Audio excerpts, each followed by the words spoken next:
again, uh, as I said in previous session, now we want to talk about the preparation of PBS.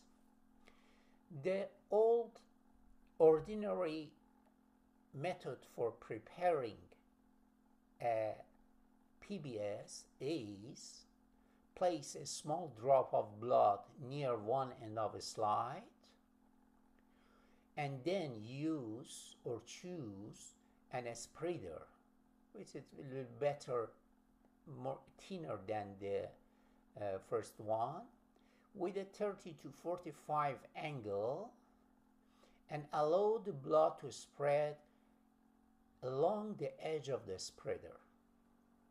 Push forward. What is very important is that this pushing should be done smoothly and lightly, because the cells may be disrupted if you do it harshly. Produce a tongue shape or a bullet shape, or as I like to say, a flame shaped smear with three parts: thick, thin, and intervening area. In thick area, the red blood cells are overlapped. In federate or thin area, the red blood cells are mostly autolysis and changes their morphology. But the best area for studying is the continuous line. I mean here that the cells are separated from each other as a monolayer. The second method is called cover glass method.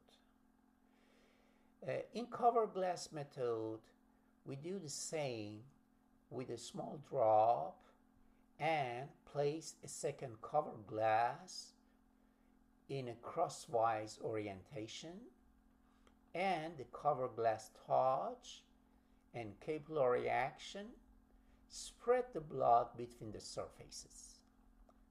And finally, pull the two cover glasses apart horizontally in one smooth motion.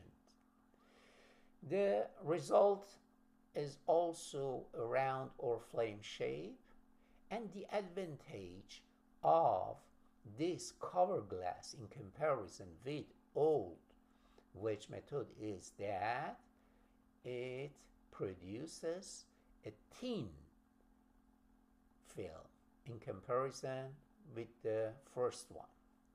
But today in mega labs and new labs in big cities, they use a spinner method.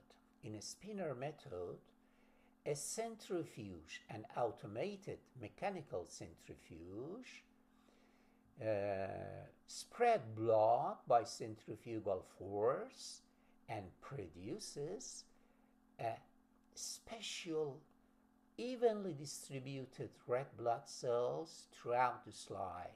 As you see, each red blood cell is separated from the others with an intervening space.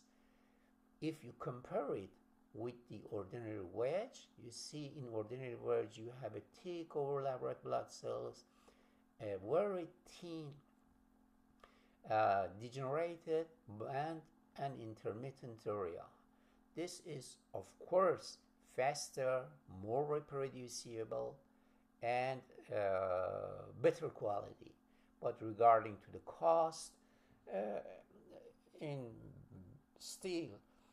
many laboratories all over the world, they use the cover glass and the wedge method